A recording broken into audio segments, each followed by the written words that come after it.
आपने विज्ञान भैरव तंत्र की विधि को समझाते हुए बताया कि बस कुछ करने से पहले ठहर जाओ थोड़ी देर के लिए, और फिर जो भाव आ रहा है वो रुक जाएगा, थम जाएगा। लेकिन जब क्रोध और काम वासना का भाव आता है तब हम ज़्यादातर रुक नहीं पाते और उसके साथ बह जाते हैं। तो ऐसे में क्या करें? ये प्रश्न महत्वपूर्ण है। तुम्हारे अंदर की जो बहुत इंटेंस भाव दशाएँ हैं, गहरी भाव दशाएँ हैं, उसमें तुम्हारे क्रोध की भाव दशा भी है, उसमें तुम्हारी काम वासना की भाव दशा भी है। इसलिए ही इनकी इतनी चर्चा भी होती है और इसलिए ही इनसे लोग इतना पीड़ित भी होते हैं। लेकिन तुम सीधे सीधे इनके साथ प्रयोग मत करो। अगर तुम एकदम से अपने क्रोध या काम वासना पर प्रयोग करने लगोगे तो तुम बार बार निराश होगे और तुम्हें लगेगा कि नहीं, वो स्टॉप का क्षण नहीं आता। तो तुम और सरल चीज़ों को अपने जीवन में लाओ। कई सरल चीज़ें हैं जिनसे तुम एक धारा पैदा कर सकते हो जो तुम्हें अंतर्दृष्टि देगी इंटेंस इमोशंस में भी ठहर पाने की। इसीलिए मैंने भूख, प्यास, इन सब की बात की।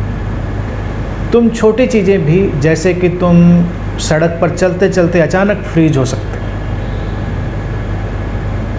बस कुछ सेकंड्स के लिए, और किसी को पता भी नहीं चलेगा कि तुमने कुछ किया और तत्क्षण तुम आगे जा सकते हो। जैसे तुम सड़क पर जा रहे हो, जाते जाते बस कुछ सेकंड्स के लिए तुम वहीं के वहीं जम जाओ, फिर थोड़ी देर के बाद एक्टिव हो जाओ और आगे चले जाओ। किसी को पता भी नहीं चलेगा और तुम्हारे अंदर एक परिवर्तन घट चुका होगा। कभी कुछ काम कर रहे हो, काम की आपाधापी है, बहुत तेज़ी है काम की, अचानक बस थोड़ी देर के लिए, जैसे टीवी का रिमोट पॉज कर देता है, ऐसे बस पॉज बटन दबाओ और फ्रीज हो जाओ जहाँ के तहाँ। तुम किचन में हो, किचन में काम कर रहे हो, एकदम से फ्रीज। और ये नहीं कि सब रख के, जैसे मान लो तुम एक प्याला चाय ही बना रहे हो तो तुम सब कुछ करने के बाद भी रुक सकते हो। चाय की पत्ती डाल दी, चीनी डाल दी, दूध डाल दिया, फिर तुम रुक गए। तब वो बात नहीं आएगी। चाय की पत्ती तुम्हारे हाथ में है, आधी गिरी हुई है, आधी नहीं गिरी हुई, और बस तुम रुक गए। Few seconds are enough. बहुत देर नहीं, और फिर सक्रिय हो गए।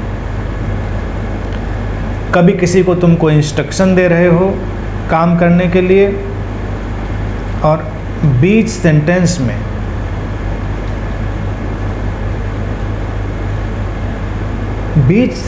में ही उसकी जो प्रभाव पैदा करने की चीज़ है वो आएगी। नहीं तो तुम वाक्य पूरा करने के बाद भी रुक सकते हो, तब बात नहीं आएगी। बीच में रुकने की आदत नहीं है हमारी। हम हमेशा चीज़ों को पूरा करके ही रुकते हैं। ये हमारे माइंड की एक टेंडेंसी है कि जो हर चीज़ को पूरा करना चाहती है, और पूरा होता कुछ भी नहीं, लेकिन पूरा करने की टेंडेंसी है। इस विधि में तुम उस टेंडेंसी से मुक्त हो सकते हो। तुम बाथरूम में नहाने गए हो, आधे भीगे हो, आधे नहीं भीगे हो, और बस रुक जाओ।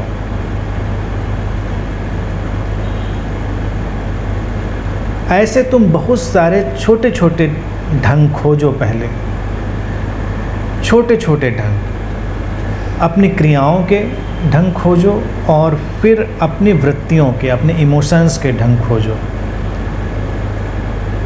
किसी से कोई बात कहनी, ये वृत्ति उतनी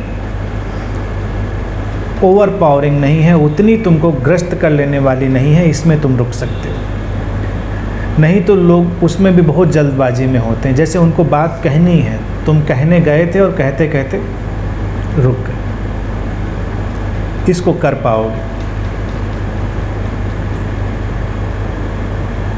तुम किसी की प्रशंसा निंदा करते समय भी पॉज हो सकते हो, या सुनते हुए कोई तुम्हारी प्रशंसा कर रहा है या निंदा कर रहा है, तुम थोड़ी देर के लिए पॉज हो सकते हो। तुम देखो, जब कोई तुम्हारी आलोचना कर रहा होता है तब भी तुम उसमें बहे चले जा रहे हो, तुम एक्टिव हो चुके हो, तुम्हारा मन सक्रिय हो चुका है, तुम्हारा शरीर भी सक्रिय हो चुका होता है, तुम्हारी पलकें ज़्यादा झपक रही हैं, तुम्हारी बॉडी लैंग्वेज बदल रही है, लगातार तुम डिफेंसिव हो रहे हो, सुरक्षात्मक हो रहे हो, और उसी में वो आलोचना की जो ऊर्जा है तुमको हिट कर देती, तुमको प्रभावित कर देती। अगली बार तुम प्रयोग कर सकते हो, कोई तुम्हारी आलोचना कर रहा है और तुम बिल्कुल फ्रीज हो जाओ, कोई हलचल नहीं, पलकें भी झपकाना बंद कर दो, और तुम देखोगे आलोचना दूर पड़ी रह गई, वो तुम तक प्रवेश नहीं कर पाई। कोई तुम्हारी प्रशंसा कर रहा है तब भी तुम एकदम से सक्रिय हो जाते हो, तुम्हारे होंठ मुस्कुराने लगते हैं, आँखों में चमक आ चुकी होती है, तुम्हारी बॉडी लैंग्वेज फिर बड़ी रिसेप्टिव हो चुकी होती है। आलोचना में डिफेंसिव, प्रशंसा में रिसेप्टिव। तो जब प्रशंसा हो रही हो देन अगेन उस समय भी फ्रीज हो जाओ, और तब तुम्हें दिखाई देगा प्रशंसा का भी कोई बहुत मूल्य नहीं। गियर बदल गया, तुम्हारा शरीर रुका नहीं कि मन भी रुका और उसके प्रभाव पड़ने लगे।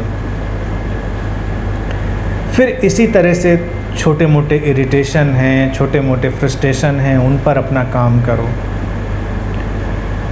जब तुम वहाँ पर इन चीज़ों को बहुत अच्छे से करना सीख जाओ तब तुम अपने क्रोध की ओर आओ।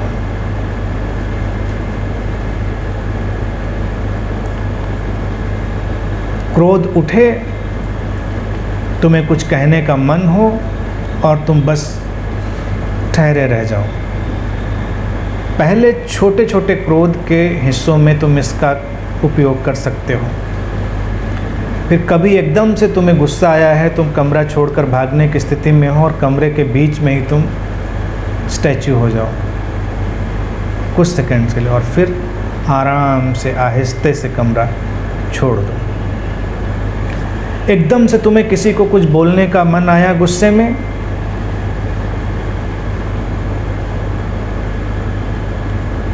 गुस्से के भी ग्रेड्स हैं, डिग्रीज हैं। तो पहले छोटे वाले क्रोध में इसका प्रयोग करो, फिर बड़े वाले में भी तुम कर पाओगे। मत बोलो, थोड़ी देर रुक जाओ। और फिर काम वासना में भी, काम वासना के भी तल हैं, बहुत सारे तल हैं। कई बार प्रारंभिक तलों पर तुम रुक सकते हो, और जब उसने तुमको आविष्ट कर लिया होता है, पजेस कर लिया होता है उस ऊर्जा ने, तब तुम नहीं रुक सकते। और तुम देखोगे कि मनुष्य के मन में क्रोध, काम वासना और इससे मिलती जुलती जो इनकी ब्रांचेज हैं, शाखाएं प्रशाखाएं हैं, इनका ही सबसे ज़्यादा आतंक भी है और व्यक्ति परेशान भी सबसे ज़्यादा होता है। हर बार क्रोध या काम वासना से गुजरने के बाद हर व्यक्ति कुछ निराश अनुभव करता है, कुछ रिपेंटिव, कुछ पश्चाताप का अनुभव करता है। खोजने वो आनंद निकलता है, समाधि निकलता है और पता नहीं क्या क्या निकलता है, लेकिन जब लौटता है तो कुछ खाली, निराश, उदास। क्यों? काम वासना की ऊर्जा में ऐसा कुछ नहीं है, क्योंकि विज्ञान भैरव तंत्र उसके भी कुछ ध्यान विधियां आगे चर्चा करेगा, लेकिन चूँकि वो ऊर्जा तुमको आविष्ट कर लेती है, तुमको पजेस कर लेती है, तुम अपनी सजगता खो बैठते हो, तुम बिल्कुल एक रोबोट बन जाते हो, एक मशीन बन जाते हो। तुम्हारी वो भावदशा ही तुमको चलाती है, तुम नहीं चलते। इसलिए ही जब तुम वापस लौटते हो तो तुम थोड़ा सा कुंठित और निराश अनुभव करते हो, क्योंकि तुम्हारी अस्मिता नहीं रही, तुम उसमें कुछ नहीं कर पाए, तुम पॉज बटन नहीं दबा पाए। लेकिन अगर तुम क्रोध और काम वासना की ऊर्जा के क्षणों में भी इस स्टॉप या इस फ्रीजिंग मोमेंट को प्रयोग में ला सको, तो तुम्हें लगेगा कि रिमोट तुम्हारे हाथ में आ रहा है। अभी रिमोट तुम्हारे हाथ में नहीं, अभी वो उन ऊर्जाओं के हाथ में ही है। और जब भी व्यक्ति किसी भी चीज़ की गुलामी में जाता है, चाहे वो व्यक्ति की गुलामी हो, वृत्ति की गुलामी हो, विचार की गुलामी हो, ऊर्जा की गुलामी हो, वो कुंठित और हताश अनुभव करता है, क्योंकि गुलामी किसी को नहीं पसंद। तुम एक आज़ाद व्यक्ति हो, तुम्हें आज़ादी चाहिए। तुम्हारी ऊर्जाओं और वृत्तियों की गुलामी सबसे सशक्त है। इसीलिए प्रारंभ से ही व्यक्ति उससे संघर्ष करता रहा है कि कैसे मुक्त हो। जब तुमसे सद्गुरु लोग कहते रहे काम क्रोध से मुक्त हो, तो उनका काम क्रोध से कोई वैर नहीं था। वो बस तुमको वृत्तियों और ऊर्जाओं की गुलामी से मुक्ति की बात कर रहे थे कि क्रोध आए, तुम चाहो तो आए, तुम चाहो तो ना आए। काम वासना तुम चाहो तो आए, तुम चाहो तो ना आए। तब तो तुम्हारी हुई, नहीं तो तुम उसके ही गुलाम हुए ना। अधिकांशतः लोग चाहे कितने शांत दिखते हों, क्रोध ने ही उनके ऊपर डेरा डाला हुआ है। थोड़ा उनको छेड़ने की ज़रूरत है। वो कितने भी शांत बैठे हों और छेड़ो और बस सारी चीज़ें शुरू। इसीलिए क्रोध भी बहुत खतरनाक है। क्रोध में भी व्यक्ति पता नहीं क्या क्या कर बैठता है, और काम वासना में भी व्यक्ति पता नहीं क्या क्या कर बैठता है। पूरे होश में हो तो उससे वो सब करवाना मुश्किल है, बिल्कुल असंभव है। तुम देखो, अगर तुम्हारे इन दोनों स्थितियों के वीडियोस बनाकर तुमको दिखाए जाएं, तो तुम्हें हैरानी होगी कि मैं ऐसा भी कर सकता हूँ, मुझसे ऐसा भी संभव है। How funny, how stupid. इतना, लेकिन जब तुमको वो आविष्ट करता है तो वो ऊर्जा ही तुमसे सब कुछ करवाती है, तुम कुछ भी नहीं करते। विज्ञान भैरव तंत्र की विधि इन स्थितियों के लिए भी चमत्कारिक है, लेकिन यहाँ तक तुमको पहुँचना पड़ेगा। एकदम से तुम उन पर प्रयोग नहीं कर पाओगे, क्योंकि क्रोध की लहर जब उतर रही होगी तब तुम बिल्कुल ठहर सकते हो, फ्रीज हो सकते हो। काम वासना की लहर उतर रही होगी तब भी तुम बिल्कुल बुद्ध की तरह बैठ सकते हो, लेकिन तब कोई फ़ायदा नहीं है, तब वो बिल्कुल बेमानी है। क्रोध उतरने के बाद भी वो बेमानी है। और कभी क्रोध ने तुमको पकड़ा हो और तुम कोशिश करो छलांग लगाकर, कूद कर, जिस तरह से तुम कमरे से बाहर भागते हो, कुछ सामान तोड़ना चाहते हो, किसी को गाली गलौज करना चाहते हो, उसी तरह से तुम छलांग लगाकर कूद कर एक बुद्ध की तरह बैठ जाओ। मुश्किल होगा। ये दमन नहीं है, ये आर्ट है, ये एक स्किल है। बुद्ध की मूर्तियाँ जो इस तरह की बनाई गई, उनके पीछे भी यही एक अंतर्दृष्टि थी कि उस मुद्रा में स्थिरता है, स्टिलनेस, वो ठहर जाने का एक प्रतिबिंब है। क्रोध के क्षण में तुम उस बुद्ध की मूर्ति की तरह नहीं बैठ सकते, लेकिन अगर तुम बैठ जाओ, ज़्यादा क्रोध पकड़े तो और ज़ोर से बैठ जाओ, और तुम देखोगे गियर बदल गया है, क्योंकि वो मुद्रा ही क्रोध से विपरीत है। वो मुद्रा क्रोध की नहीं है।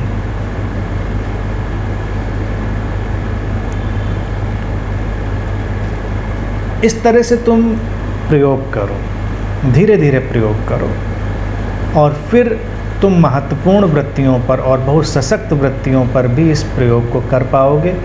और तब वृत्तियाँ भी रहेंगी, लेकिन तुम अपने मालिक बन चुके होगे। यही मुक्ति है, तुम मुक्त हो चुके होगे। ऐसा नहीं कि तुम कभी क्रोध नहीं करोगे, लेकिन जब तुम चाहोगे तब, क्योंकि क्रोध के उपयोग हो सकते हैं। अगर तुम क्रोध कर ही न सको तो इसका मतलब तुम्हारे अंदर से कुछ ऐसी चीज़ निकाल दी गई जो वो भी एक किस्म की गुलामी हुई कि अब तुम क्रोध कर ही नहीं सकते। नहीं, कभी आवश्यकता पड़े तो क्रोध की ऊर्जा का, क्रोध के अभिनय का उपयोग किया जा सकता है, और इसी तरह काम वासना का उपयोग है। उसका भी प्रयोग और उपयोग वो लोग भी कर सकते हैं जो मुक्त हैं, क्योंकि वो इम्पोर्टेंट नहीं हो गए हैं। मुक्ति का अर्थ ये नहीं है कि तुम उस ऊर्जा से रिक्त हो गए हो, लेकिन वो ऊर्जा अब बैकग्राउंड में है, वृत्ति बैकग्राउंड में है। तुम्हें उसकी ज़रूरत क्या है, ये व्यक्ति व्यक्ति पर निर्भर करता है। तो इस तरह से सारी चीज़ें तुम प्रयोग में ला सकते हो, लेकिन छोटी चीज़ों से शुरू करके फिर बड़ी चीज़ों तक पहुँचो।